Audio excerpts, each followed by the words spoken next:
इतना स्ट्रगल था कि मेरे को घर किराए पे नहीं मिलते थे, और जब मैंने खुद का घर लिया तो वहाँ से भी मुझे छोड़ के जाना। कि ट्रांसजेंडर अगर भाजपा के प्लेटफॉर्म पे खड़ी है तो स्ट्रगल क्या रहा होगा इसके पीछे। ट्रांसजेंडर को फैमिली लड़कों की तरह रखना चाहती है, तो बस वही मैं खुश नहीं थी। और फिर बन गई मैं देश की पहली पासपोर्ट धारक ट्रांसजेंडर। नमस्कार, मैं हूँ इस वक्त बीजेपी कार्यालय में। यूं तो चुनाव हो चुके हैं, चुनावी महासंग्राम खत्म हो चुका है और बिहार की बात करें तो भारतीय जनता पार्टी ने एनडीए के साथ मिलकर प्रचंड बहुमत भी प्राप्त कर ली है। लेकिन कई सारी चर्चाएं हैं, वो चुनाव छोड़ जाते हैं, कहीं हार होती है तो कहीं जीत होती है।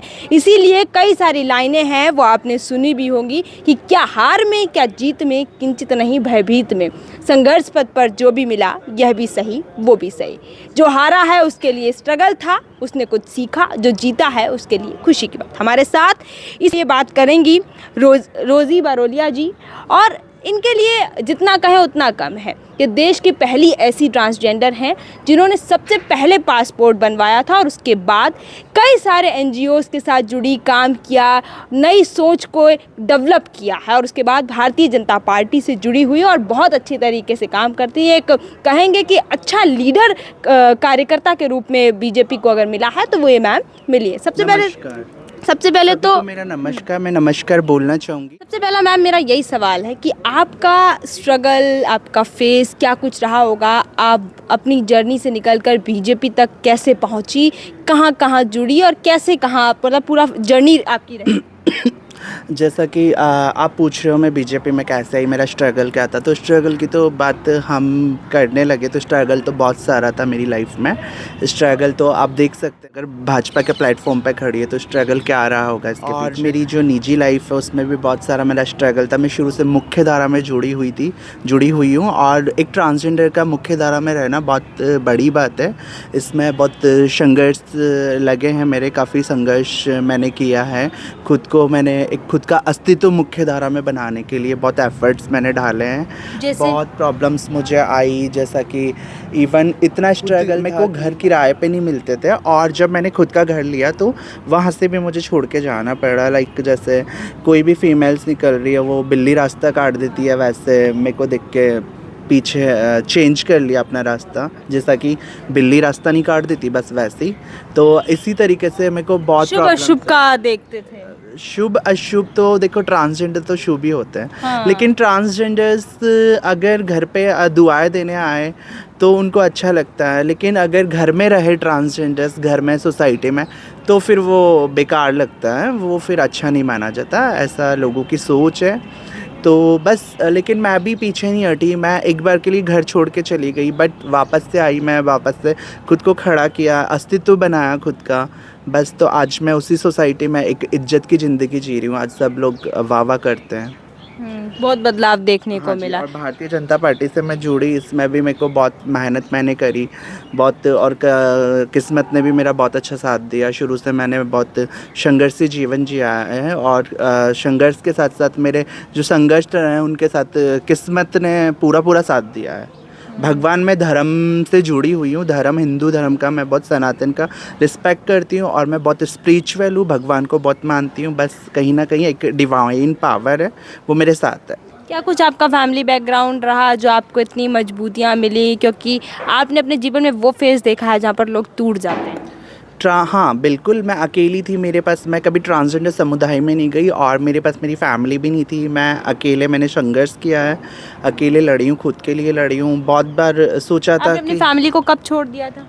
फैमिली को छोड़ दिया था। फैमिली छोड़ना इन द सेंस छोड़ा नहीं था, फैमिली मुझे समझाती थी कि मान जाओ, बोला ट्रांसजेंडर को फैमिली लड़कों की तरह रखना चाहती है, तो बस वही मैं खुश नहीं। फैमिली ने समझाया बट मैं समझी नहीं। मेरे को क्यों समझना, मैं अपने अस्तित्व को मेरे को स्वीकारना, वो एक मेरे लिए ज़्यादा मैं उसको महत्व दूंगी कि मैं खुद का अस्तित्व, उसको मैं नकार नहीं सकती। मैं खुद को एक्सेप्ट करना ही मेरे लिए वही सबसे मेरे लिए अच्छी बात थी कि मैंने खुद को स्वीकारा।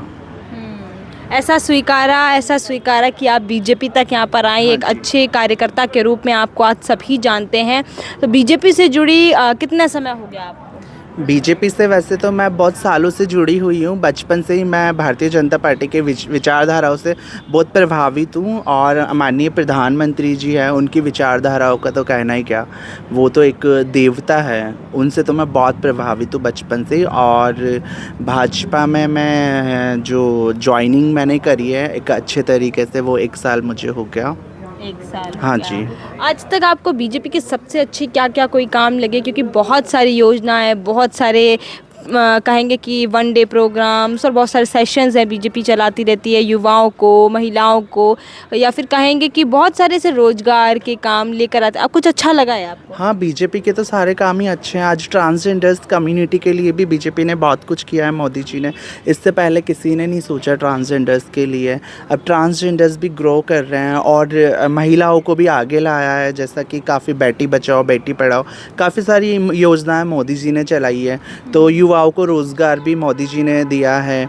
तो सब अच्छा हो रहा है, देश का विकास हो रहा है, और धर्म के लिए मोदी जी लड़ते हैं। अधर्मियों का नाश हो रहा है। तो बस बीजेपी तो अच्छा काम कर रही अच्छा, है। आपने बोला कि आप देश की पहली ट्रांसजेंडर हो जिनके पास पासपोर्ट था। पासपोर्ट। तो जब पासपोर्ट आपने बनाया होगा तो बहुत सारी प्रॉब्लम्स फेस करी होगी। क्या कुछ वो था, आप बताएँगे? पासपोर्ट बनाते टाइम मैंने जब अप्लाई किया था, नॉर्मली जो मेल और फीमेल्स होते हैं उनका पासपोर्ट आ जाता है हाँ। 20 डेज़ में। बट मेरा पासपोर्ट नहीं आया। मैंने जब पासपोर्ट के लिए जहाँ से मैंने अप्लाई किया था उनको मैंने वापस बोला, तो उन्होंने बोला ठीक है मैडम मैं देखता हूँ। तो ऐसे चलता है रहा सिलसिला। 3 महीने गुजर गए थे, 3-4 महीने। बट मतलब मेरा 20 दिन में आने वाला पासपोर्ट 4 महीने नहीं आया? 5 मंथ, 5 महीने, 3 महीने बाद फिर वो परेशान होकर मुझे बोलते हैं पासपोर्ट ऑफिस जाइए आप। फिर पासपोर्ट ऑफिस में मुझे डॉक्यूमेंट्स का हवाला दिया। बहुत मेरी फ़ाइल साइड में पड़ी थी पासपोर्ट की। बट फिर मैंने बोला नहीं मुझे पासपोर्ट चाहिए। मेरा मैं मुंबई रहती थी, तो मैं डायरेक्टर्स प्रोड्यूसर से मिलती थी, तो सबका एक ही बोलना था कि पासपोर्ट है आपके पास, क्योंकि शूटिंग्स बाहर होती है। तो बस इसलिए मैंने पासपोर्ट अप्लाई किया था। तो मैंने बोला कि मेरे फ्यूचर का सवाल है, आप प्लीज़ मेरा पासपोर्ट बना दीजिए, आप ऐसा मत करिए। तो भी मुझे बहुत चुनौतियाँ उन्होंने दी कि आप ये डॉक्यूमेंट्स लाइए, वो लाइए, आप कैसे ट्रांसजेंडर हो, कौन से ट्रांसजेंडर हो, आप मेडिकेटेड डॉक्यूमेंट्स लाइए। सब कुछ मैंने दिया। उसके बाद 5 मंथ से मेरा पासपोर्ट है, और फिर बन गई मैं देश की पहली पासपोर्ट धारक ट्रांसजेंडर्स।